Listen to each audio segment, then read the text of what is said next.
வாழ்க வளமுடன். பேராசி ஆனந்தி அன்பழகன், திருவண்ணாமலை. இன்றைக்கி நம்ம சிந்தனையாக என்ன எடுத்துக்க போகிறோம் அப்படின்னா, திருமூலரின் திருமந்திர பாடலாக 320வது பாடலை நம்ம எடுத்துக்கிறோம். நடுவு நின்றாருக்கு அன்றி ஞானமும் இல்லை, நடுவு நின்றாருக்கு நரகமும் இல்லை, நடுவு நின்றார் நல்ல தேவரும் ஆவார், நடுவு நின்றார் வழி நானும் நின்றேனே அப்படின்னு கொடுத்துருக்கார். அதாவது நடுவு நின்றாருக்கு, நடுநிலையில் வகிப்பவர்களுக்கு. நடுநிலைன்னா என்ன அர்த்தம்? ஏறக்குறைய பார்த்தீங்கன்னா துரிய நிலைக்கு அந்த நிலை தான். துரிய நிலை தவம் எடுத்தவங்களுக்கு நடுநிலை நிற்பாங்க. ஏன்னா ஏன் அப்படின்னா, இன்ப துன்பத்தை கடந்து யார் எது வாழ்க்கையிலேயாகட்டும், சந்தோஷமாகட்டும், துக்கமாகட்டும், வாழ்க்கையிலேயாகட்டும், எதுலேயுமே, சமுதாயத்திலேயாகட்டும், குடும்பத்திலேயாகட்டும், தனக்கே கூட ஆகட்டும், எதுவுமே பார்த்தீங்கன்னா நடுநிலை நின்றாருக்கு. இன்பமும் பாதிக்கக்கூடாது, நான் தான் காரணம் சொல்லக்கூடாது. துன்பம் வந்தாலும் அதுக்கு காரணம் நீங்கன்னு சொல்லி நாம் தப்பிச்சுக்கவும் முடியாது. அப்போ எல்லாத்துக்கும் என்ன காரணம்னு ஆராய்ச்சியோடு செயல்படுவாங்க. அதான் சுவாமி சொல்லுவார், இன்பம் துன்பம் என்பதெங்கே இரண்டும் அறிவின் அலைகளாய் கண்டேன் அப்படின்னு சொல்லுவார். இன்பத்தின் அளவு முறை மாறி மீறும் பொழுதே அதே இன்பத்தின் மறுபெயரான் துன்பமாயும் கண்டேன் அப்படின்னு சொல்லுவார். அப்போ இன்பத்துக்கு அடுத்தது துன்பம், இதுதான் வாழ்க்கை. அப்போ இந்த நிலை இல்லாமல் இன்பம் வந்தாலும் சந்தோஷப்படாமல், துன்பம் வந்தாலும் துவண்டு போகாமல், நீ நடுநிலை நின்றாருக்கு அன்றி ஞானமும் இல்லை. இந்த நிலையில் நிற்கிறவங்களுக்கு தான் ஞானம் கிடைக்கும். ஏன் அப்படின்னா, இன்பம் துன்பத்தை கடந்து அடுத்தது அமைதி என்ற நிலையில் மனம் நிற்கும் பொழுது தான், மனம் தன்னை உணரும் பொழுது தான், உயிரை உணர்ந்த பொழுது தான், உயிராற்றலின் செலவை உணர்ந்த பொழுதுதான், உயிர் எவ்வளவு முக்கியம் என்பதை நாம் உணர்ந்து கொண்ட பொழுதுதான் என்னாச்சுங்க, ஞானத்தை உணர முடியும். அதுவரை வாழ்க்கையில் எவ்வளோ தியானம் செஞ்சாலும் எவ்வளோ பண்ணாலும் ஞானம் கிடைக்காது. நடுநிலை நின்றாருக்கு தான் கிடைக்கும். அப்போ என்ன பண்ணுங்க, தராசு தட்டு ஆடுது, அது தங்கமாக இருக்கட்டும் கத்திரிக்காய் ஆகட்டும், ரெண்டு ஆடினா ரெண்டு பேர் மனசும், கொடுக்குறவங்க மனசு கஷ்டம், வாங்குறவங்க மனசு கஷ்டம். அப்போ என்ன நடக்குங்க, ரெண்டு நின்றுச்சு சரி சம்மா முள் அப்படின்னா, அமைதி என்று நினைக்கும்பொழுது பேரின்பத்தை அடையலாம். இது உதாரணம் தான். அப்போ வாழ்க்கையில் இன்பம் வந்தாலும் துன்பம் வந்தாலும் என்ன பண்ணுங்க, துவண்டு போகாமல் நான் தான் காரணம் என்று இல்லாமல் நாம் என்ன பண்ணுங்க, சமநிலையில் இருந்தால் தான் அடுத்த நிலையாக இருக்கக்கூடிய ஞான நிலையை அடைய முடியும். அடுத்தது நடுவு நின்றாருக்கு நரகமும் இல்லை. அது நாங்கள் நரகம் இறந்துட்ட பிறகு அவங்க என்ன சொன்னாங்களா, நான் போய் நரகத்தாங்க. வாழும்போதே வாழ்க்கை சொர்க்கமா நரகமா நாமளே கண்டுபிடிச்சிக்கலாம். மற்றவங்க சொல்லணும்னு அவசியமே இல்லை.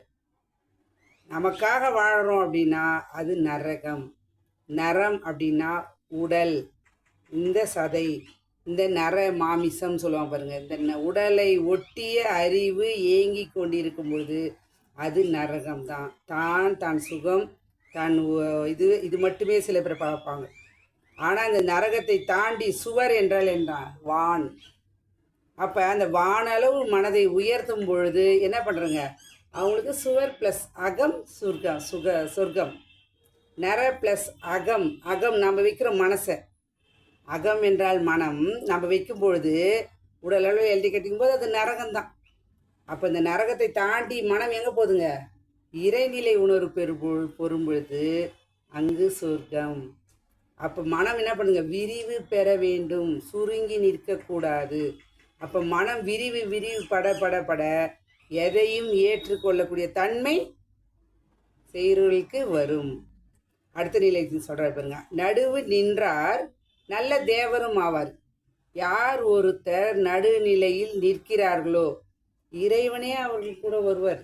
தேவர்னா என்னத்துங்க, நாம் இறைவனாக மாறுகிறோம், இறைவனும் அப்போ தான் நம்ம கொடுப்பாங்க. நம்ம என்ன என்றமோ அதுக்கேற்ற மாதிரி தான் நம்ம வாழ்க்கையும் மாறும். அதாவது ஒரு சின்ன ஒரு கதை, ஒரு தாய் வயிற்றில் பிறந்த ரெண்டு கிளி இருந்துச்சுக்கலாம். அம்மா விட்டுடுச்சு. ஒரு கிளியே கசாப் கடைக்காரர் எடுத்துன்னு போயிட்டார், ஒரு கிளியே ஞானி எடுத்துன்னு போயிட்டார்.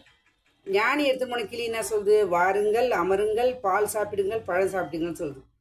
ஆனால் கசாப் கடைக்காரர் எடுத்துன்னு போனவர் என்ன சொல்கிறாரு, வெட்டு குத்து எவ்வளோ அவர் கேட்குறாரு இல்லைங்களா, அதுதான் அவங்க அது சொல்லும். அதுபோல் தாங்க மனம் ஒரு கிளிப்பிள்ளை. மனசுக்கு நாம் எதை சொல்கிறோமோ அதுதான் அது செய்யும். அப்போ நடுநிலை நின்றார் நல்ல தேவரும் ஆவார். இறந்த பிறகு சொர்க்க நரகலாம் வேணாம், வாழும்போதே சொர்க்கத்தை அனுபவிப்போம், நரகமே வந்தாலும் ஏற்றுக்கொள்ள மனப்பக்குவத்தை நம்ம வளர்த்துட்டோம்னா துன்பம் வரும் வேலையில் சிரிங்க, திருவள்ளுவர் சொல்லி வச்சுக்கார் என்று வள்ளுவரே தான் சொல்லி வச்சாருன்றாங்க. அப்போ அடுத்த நிலையாக நடு நின்றார் வழி நானும் நின்றேனே. யார் நடுவழி நின்றார்? ஒருத்தர் சொல்கிறாங்க வாழ்க்கையில் அவங்க ஃபாலோ பண்ணுறாங்க, அவங்க உணர்ந்தாங்க, அவங்க ஓதுறாங்க, தெரிந்ததை சொல்கிறாங்க. அப்படி அது நமக்கு மனசாட்சி உள்ள, அதாவது நம்மக்கிட்ட அவங்க ஏற்றுக்கக்கூடிய தன்மை, ஏன்னா அவங்களோட நடவடிக்கை பார்க்குறோம் நம்ம. நடுநிலை நின்றார். இன்றைக்கி நாமளாம் இந்த நிலைக்கு வர்றதுக்கு என்ன காரணம்? அருள் தந்தை.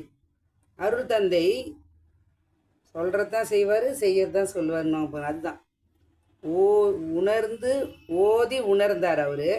இப்போ உணர்ந்து ஓதினார். நாம் வாழ்க்கை கல்வியாக எடுத்துக்கொள்ள வேண்டும். அப்போ நடு வழி நின்றார், நானும் நின்றேனேனா. சித்தர்கள், மகான்கள், ஞானிகள், ஆழ்வார்கள், 63 நாயன்மார்கள், இதுகாலம் இப்பயும் சித்தர்கள் மகான்கள் வாழ்ந்துட்டு தான் இருக்காங்க. அப்படின்னா எல்லாரும் என்ன சொன்னாங்க அப்படின்னா, இறைநிலை அடைவதற்கு வழியை சொல்கிறார்கள். நாம் அந்த வழியில் நாமும் சென்றோம் என்றால் நாமும் சுகமாக வாழ்வோம், நம் குடும்பமும் சுகமாக வாழும், சமுதாயம் சுகமாக வாழ்வோம் என்று சொல்லி இதுக்காலம் செவியும் எடுத்த அனைத்து அன்பு உள்ளங்களுக்கும் அருள் தந்து இந்த ஒரு அற்புதமான வாய்ப்பை அளித்த இறைநிலைக்கும் குருவர்களுக்கும் நன்றி நன்றி நன்றி. மீண்டும் ஒரு கவிதையோடு சந்திப்போம், சிந்திப்போம். வாழ்க வளமுடன்.